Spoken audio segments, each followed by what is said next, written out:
สาวใหญ่ติดยาเสพติดและการพนันออนไลน์ส่องหาลักทรัพย์พลเมืองแต่ว่าไปบ่รอดถูกเจ้าหน้าที่ตำรวจจับตัวมาดำเนินคดี Time to share สวัสดีท่านผู้ชมสวัสดีทั้งพี่น้องคนลาวที่อยู่ต่างประเทศและก็พี่น้องชาวไทยสำหรับหัวข้อข่าวที่เราอยากจะนำเสนอในวันนี้ก็คือสาวใหญ่ติดยาเสพติดและก็ติดการพนันออนไลน์หาศอกลักทรัพย์พลเมืองแต่ว่าไปบ่รอดถูกเจ้าหน้าที่ตำรวจจับคุมตัวมาดำเนินคดีไว้ได้ในข้อข่าวได้มาจากเพจความสงบแผนกตำรวจสืบสวนสอบสวนคดีอาญาของตำรวจปกสนครหลวงเวียงจันทร์ได้รับแจ้งความจากบริษัทเซียวนิวเทคโนโลยีจำกัดว่าในเวลา 24 โมงของวันที่ 28 มังกร 2026 มีคนหายมาลักรถสกูตเตอร์ไฟฟ้าของบริษัทที่ติดตั้งไว้อยู่ข้างๆโรงแรมรัชวงศ์เพื่อให้บริการสังคมตามเส้นทางสาธารณะจากนั้นเจ้าหน้าที่วิสาสะเพาะจึงได้ประสานสมทบกับภาคส่วนที่เกี่ยวข้องลงกวดการสถานที่ตัวจริงและติดตามหาคนหายจึงสามารถรู้ได้ว่าคนหายชื่อนางปวีณาอายุ 39 ปีเป็นประชาชนบ้านจอมมณีเมืองไสเสถานครหลวงเวียงจันทร์ภายหลังหูข้อมูลเจ้าหน้าที่จึงได้ติดตามนำตัวผู้เกี่ยวมาดำเนินการสอบสวนในวันที่ 3 กุมภาพันธ์ 2026 ที่ผ่านมาผ่านการสอบสวนของเจ้าหน้าที่นางปวีณาได้รับสารภาพว่าในวันที่ 28 มังกร 2026 ตนเองได้สังเกตเห็นรถสกูตเตอร์ไฟฟ้าจอดอยู่เขตบ้านพลพะเนาเมืองไสเสถานครหลวงเวียงจันทร์1คันจึงได้ลักเอารถคันดังกล่าวมาแยกชิ้นส่วนเอาตีนและเอาแบตเตอรี่ไปขายอยู่ห้างขายเหล็กเศษแห่งหนึ่งและได้เงินมาในจำนวนหนึ่งหลังจากนั้นก็ได้เอาเงินดังกล่าวไปซื้อยาเสพติดมาเสพและไปเล่นเกมออนไลน์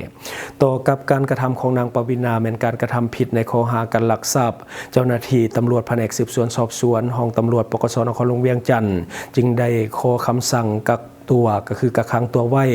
จากองค์การอัยการประชาชนนครหลวงเวียงจันทร์เพื่อดำเนินคดีตามขั้นตอนของกฎหมายต่อไปอันนี้คือเนื้อในของข่าวนสังว่ารถสกูตเตอร์สีส้มเป็นรถจักรไฟฟ้าแบบสแกนจ่ายก็คือเห็นอยู่บนไดสแกนจ่ายแล้วก็สามารถที่จะขี่รถจักรคันดังกล่าวไปได้เลยหลังจากที่ว่าใส่สำเร็จแล้วหรือว่าไปหอจุดหมายปลายทางแล้วสามารถที่จะจอดไว้บนได้ก็ได้นอกก็คือแบตหมดก็จอดไว้เลยหรือว่าเขาไปหอจุดหมายปลายทางของเขาแล้วก็สามารถที่จะจอดปะได้เลยทุกบอนและซึ่งว่า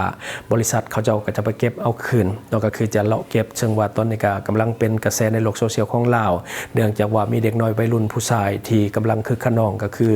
ใส่รถบ่ค่อยถือกับประมาณปันใดก็มีการทำลายรถแน่มีการซ่อนกันแบบ 3-4-5 คนแน่แล้วก็มีการนำรถไปขับแข่งกันแน่มีการซิ่งรถมีการทำลายรถจอดทิมตามทางขี้เหงื่อหรือว่าอย่างต่างๆถือว่ากำลังเป็นกระแสในโลกโซเชียลของเราในปัจจุบันแล้วก็มีการเกิดอุบัติเหตุนำด้วยสำหรับผู้ที่ว่าใส่แบบบ่ถูกเป้าหมายแล้วประเด็นมาต่ออีกหนึ่งข่าวก็คือปกสแขวงจำปาสักกวาดล้างพวกแก๊งเสพยาและก็ค้าขายยาเสพติดเป็นขบวนการใหญ่ซึ่งประกอบมีหลายคนในของข่าวได้มาจากแฟนเพจความสงบเส้นกัน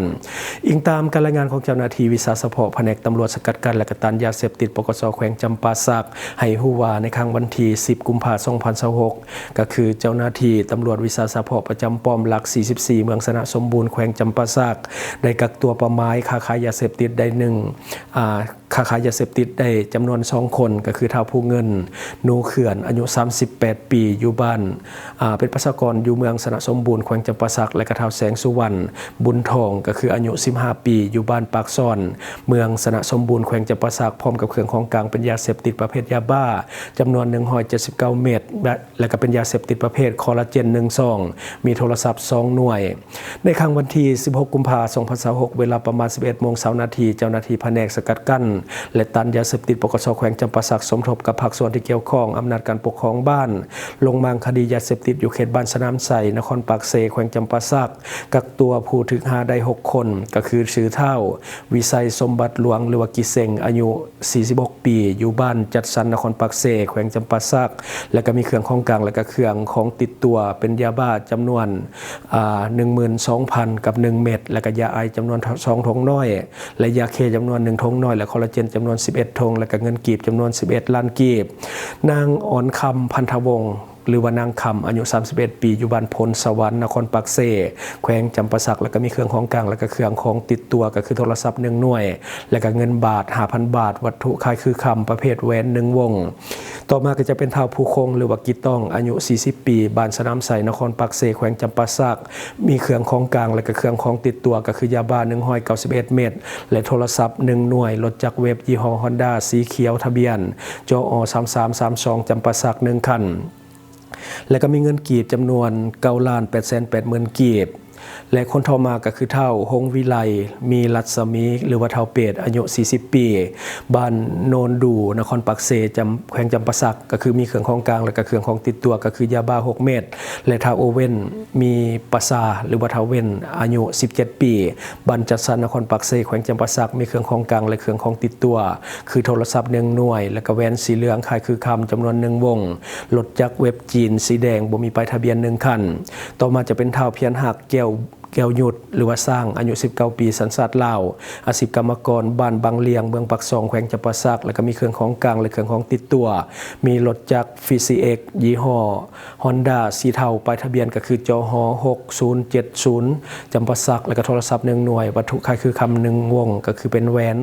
แล้วก็มีสายสร้อย1 เส้นเป็นเงินบาทอีก 1,000 บาทปัจจุบันคดีดังกล่าวแม้นอยู่ในขั้นตอนของการดำเนินการสืบสวนสอบสวนของเจ้าหน้าที่วิสาสะเพาะเพื่อสอบหาผู้ร่วมขบวนการค้าขายยาเสพติดมาลงโทษตามระเบียบกฎหมายของสปป.ลาวนั่นก็คือในของข่าวที่เฮานำเสนอในมื้อนี้หวังว่าท่านจะได้รับสาระดีๆสำหรับท่านที่ว่าเบิ่งรายการเฮาอยู่คิดเห็นจะได้กับสิ่งที่ว่านำเสนอไปก็อย่าลืมฝากไว้ภายใต้คอมเมนต์ของเฮาและข้าพเจ้าจะเข้าไปอ่านด้วยตนเองขอบใจสนใจโฆษณาประชาสัมพันธ์ธุรกิจและผลิตภัณฑ์ของท่านผ่านรายการของเฮาสนใจติดต่อตามข้อมูลที่ขึ้นหน้าจอในปัจจุบันได้เลย